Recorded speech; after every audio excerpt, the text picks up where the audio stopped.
ओम शांति। 25 अक्टूबर 2024 के परमात्मा महावाक्य है।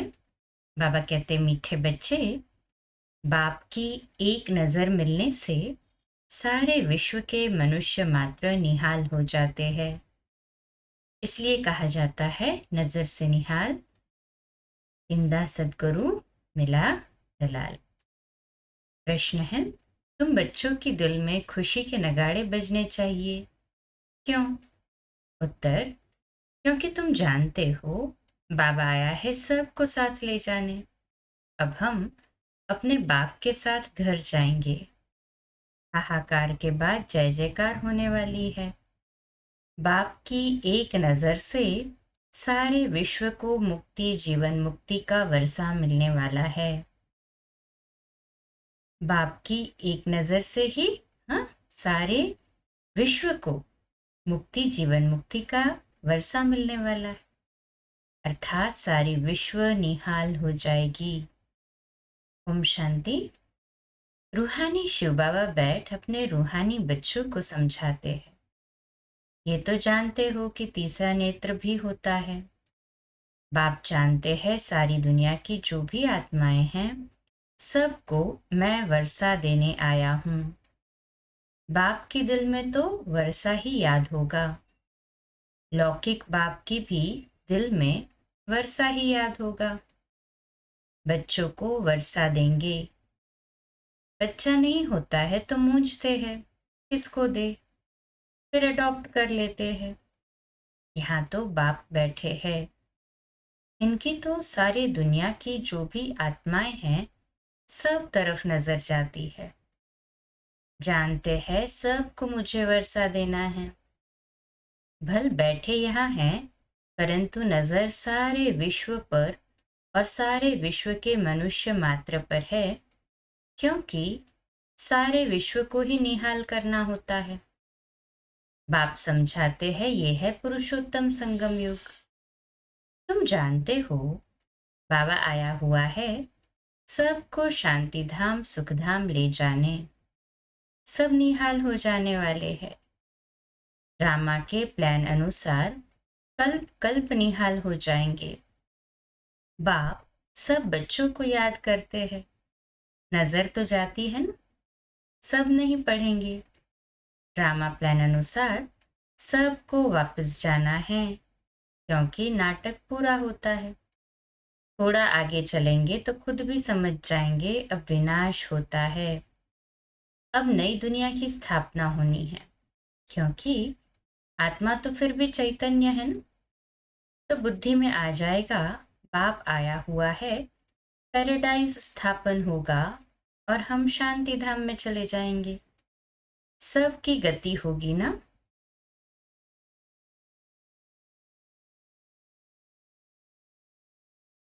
बाकी तुम्हारी सदगति होगी। अभी बाबा आया हुआ है, हम स्वर्ग में जाएंगे, जय जयकार हो जाएगी। अभी तो बहुत हाहाकार है।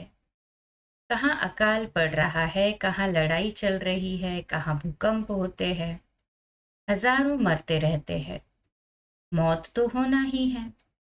सतयुग में ये बातें होती नहीं। बाप जानते हैं, अब मैं जाता हूँ, फिर सारे विश्व में जय जयकार हो जाएगी। मैं भारत में ही जाऊंगा। सारे विश्व में भारत जैसे गांव हैं। बाबा के लिए तो गांव ठहरा ना, बहुत थोड़े मनुष्य होंगे। सतयुग में सारी विश्व जैसे एक छोटा गांव था। अभी तो कितनी वृद्धि हो गई है। बाप की बुद्धि में तो सब है ना। अब इस शरीर द्वारा बच्चों को समझा रहे हैं। तुम्हारा पुरुषार्थ वही चलता है जो कल्प कल्प चलता है। बाप भी कल्प वृक्ष का बीज रूप है। यह है कॉर्पोरियल झाड़, ऊपर में है इनकॉर्पोरियल झाड़। तुम जानते हो ये कैसे बना हुआ है। ये समझ और कोई मनुष्य में नहीं है। बेसमझ और समझदारों का फर्क देखो। कहाँ समझदार स्वर्ग में राज्य करते थे। उनको कहा ही जाता है सचखंड, हेवन। अभी तुम बच्चों को अंदर में बहुत खुशी होनी चाहिए, बाबा आया हुआ है। ये पुरानी दुनिया तो जरूर बदलेगी ना। जितना जितना जो पुरुषार्थ करेंगे उतना पद पाएंगे। बाप तो पढ़ा रहे हैं, ये तुम्हारी स्कूल तो बहुत वृद्धि को पाती रहेगी, बहुत हो जाएंगे। सब सब का स्कूल इकट्ठा थोड़े ही होगा, इतने रहेंगे कहाँ। तुम बच्चों को याद है, अभी हम जाते हैं सुखधाम। जैसे कोई भी विलायत में जाते हैं तो 8-10 वर्ष जाकर रहते हैं ना, फिर आते हैं भारत में। भारत तो गरीब है, विलायत वालों को यहाँ सुख नहीं आएगा। वैसे तुम बच्चों को यहाँ सुख नहीं है। तुम जानते हो, हम बहुत ऊंची पढ़ाई पढ़ रहे हैं, जिससे हम स्वर्ग के मालिक अर्थात देवता बनते हैं। वहां कितने सुख होंगे, उस सुख को सभी याद करते हैं। ये गांव अर्थात कलयुग तो याद भी नहीं आ सकता, इनमें तो अतः दुख है। इस रावण राज्य पति दुनिया में आज अपरम अपार दुख है, कल फिर अपरम अपार सुख होंगे। हम योग बल से अतः सुख वाली दुनिया स्थापन कर रहे हैं। ये राजयोग है ना। आप खुद कहते हैं मैं तुमको राजाओं का राजा बनाता हूं, तो ऐसा बनाने वाले टीचर को याद करना चाहिए ना। टीचर बिगड़ बैरिस्टर इंजीनियर आदि थोड़े ही बन सकते हैं। यह फिर है नई बात। आत्माओं को योग लगाना है परमात्मा बाप के साथ, जिससे ही बहुत समय अलग रहे हैं। बहुकाल क्या, वह भी बाप आपे ही समझाते रहते हैं। मनुष्य तो लाखों वर्ष आयु कह देते हैं, बाप कहते हैं नहीं, ये तो हर 5000 वर्ष बाद तुम जो पहले पहले बिछड़े हो वही आकर बाप से मिलते हो। तुमको ही पुरुषार्थ करना है। मीठे मीठे बच्चों को कोई तकलीफ नहीं देते हैं, सिर्फ कहते हैं अपने को आत्मा समझो। जीवात्मा है ना। आत्मा अविनाशी है, जीव विनाशी है। आत्मा एक शरीर छोड़ दूसरा लेती है। आत्मा कभी पुरानी नहीं होती। वंडर है ना। पढ़ाने वाला भी वंडरफुल, पढ़ाई भी वंडरफुल है। किसको भी याद नहीं, भूल जाती है। आगे जन्म में क्या पढ़ते थे किसको याद है क्या? इस जन्म में तुम पढ़ते हो, रिजल्ट नई दुनिया में मिलती है। ये सिर्फ तुम बच्चों को पता है। ये याद रहना चाहिए, अभी ये पुरुषोत्तम संगम युग है। हम नई दुनिया में जाने वाले हैं। ये याद रहे तो भी तुमको बाप की याद रहेगी। याद के लिए बाप अनेक उपाय बताते हैं। बाप भी है, टीचर भी है, तो सद्गुरु भी है। तीनों रूप में याद करो। कितनी युक्तियां दे रहे हैं याद करने की, परंतु माया भुला देती है। बाप जो नई दुनिया स्थापन करते हैं, बाप ने ही बताया है ये पुरुषोत्तम संगम युग है। ये याद करो, फिर भी याद क्यों नहीं कर सकते हो? युक्तियां बतलाते हैं याद की, फिर साथ साथ कहते भी है माया बड़ी दुष्टर है। घड़ी घड़ी तुमको भुलाएगी और देह अभिमानी बना देगी। इसलिए जितना हो सके याद करते रहो। उठते बैठते चलते फिरते देह के बदले अपने को देही समझो। ये है मेहनत। नॉलेज तो बहुत सहज है। सब बच्चे कहते हैं याद ठहरती नहीं। तुम बाप को याद करते हो, माया फिर अपनी तरफ खींच लेती है। इस पर ही एक खेल बना हुआ है। तुम भी समझते हो हमारा बुद्धि योग जो बाप के साथ और पढ़ाई की सब्जेक्ट में होना चाहिए वह नहीं है। भूल जाते हैं, परंतु तुम्हें भूलना नहीं चाहिए। वास्तव में इन चित्रों की भी दरकार नहीं है, परंतु पढ़ाने समय कुछ तो आगे चाहिए ना। कितने चित्र बनते रहते हैं। पांडा गवर्नमेंट के प्लान देखो कैसे है, उस गवर्नमेंट के भी प्लान है। तुम समझते हो नई दुनिया में सिर्फ भारत में ही था, नई दुनिया सिर्फ भारत ही था, बहुत छोटा था। सारा भारत विश्व का मालिक था। एवरीथिंग न्यू होती है। दुनिया तो एक ही है, एक्टर्स भी वही है। चक्र फिरता जाता है। तुम गिनती करेंगे, इतने सेकंड, इतने घंटे, दिन, वर्ष पूरे हुए, फिर चक्र फिरता रहेगा। आजकल करते करते 5,000 वर्ष पूरे हो गए हैं। सब सीन सिनेरी खेलपाल होते आते हैं। इतना बड़ा बेहद का झाड़ है। झाड़ के पत्ते तो गिन नहीं सकते। ये झाड़ है, इसका फाउंडेशन देवी देवता धर्म है। फिर ये 3 ट्यूब्स अर्थात 3 धर्म मुख्य निकले हैं। बाकी झाड़ के पत्ते तो कितने ढेर है, कोई की ताकत नहीं जो गिनती कर सके। इस समय सब धर्मों के झाड़ वृद्धि को पा चुके हैं। ये बेहद का झाड़ है। ये सब धर्म फिर नहीं रहेंगे। अभी सारा झाड़ खड़ा है, बाकी फाउंडेशन है नहीं। बेनियन ट्री का मिसाल बिल्कुल एक्यूरेट है। ये एक ही वंडरफुल झाड़ है। बाप ने दृष्टांत भी ड्रामा में ये रखा है समझाने के लिए। फाउंडेशन है नहीं, तो ये समझ की बात है। बाप ने तुमको कितना समझदार बनाया है। अभी देवता धर्म का फाउंडेशन है नहीं, बाकी कुछ निशानियां हैं आटे में नमक। प्रायः ये निशानियां बाकी रही है। तो बच्चों की बुद्धि में ये सारा ज्ञान आना चाहिए। बाप की बुद्धि में भी नॉलेज है ना, तुमको भी सारा नॉलेज दे। आप समान बना रहे हैं। बाप बीज रूप है और ये उल्टा झाड़ है। ये बड़ा बेहद का ड्रामा है। अभी तुम्हारी बुद्धि ऊपर चली गई है। तुमने बाप को और रचना को जान लिया है। हर शास्त्रों में है, ऋषि मुनि कैसे जानेंगे। एक भी जानता हो तो परंपरा चले, दरकार ही नहीं। जबकि सदगति हो जाती है, बीच में कोई भी वापस नहीं जा सकता। नाटक पूरा हो तब तक सब एक्टर्स यहाँ होने हैं। जब तक बाप यहाँ है, जब वहां बिल्कुल खाली हो जाएंगे तब तो शिव बाबा की बारात आएगी। हाँ, तब तो शिव बाबा की बारात जाएगी ऊपर, जब सारा परमधाम खाली हो जाएगा। पहले से तो नहीं जाकर बैठेंगे। तो बाप सारी नॉलेज बैठ देते हैं।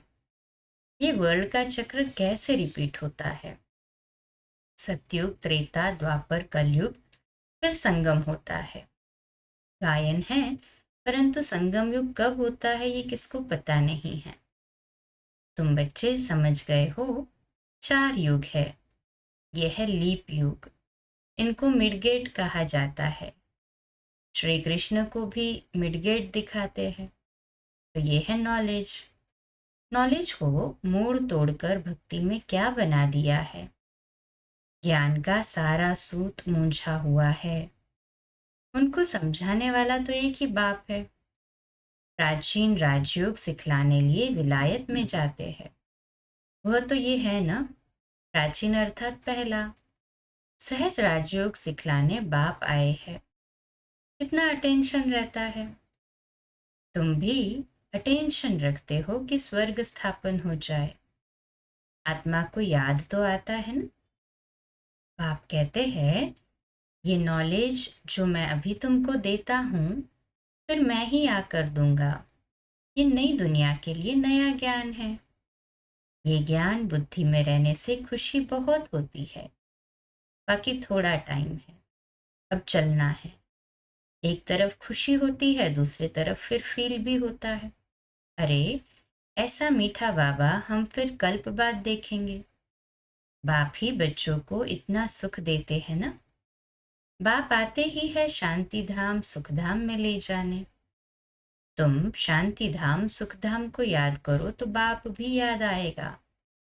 इस दुख धाम को भूल जाओ। बेहद का बाप बेहद की बात सुनाते हैं। पुरानी दुनिया से तुम्हारा ममत्व निकलता जाएगा तो खुशी भी होगी। तुम रिटर्न में फिर सुखधाम में जाते हो, सतो प्रधान बनते जाएंगे। कल्प कल्प जो बने हैं वही बनेंगे और उनको ही खुशी होगी। फिर ये पुराना शरीर छोड़ देंगे।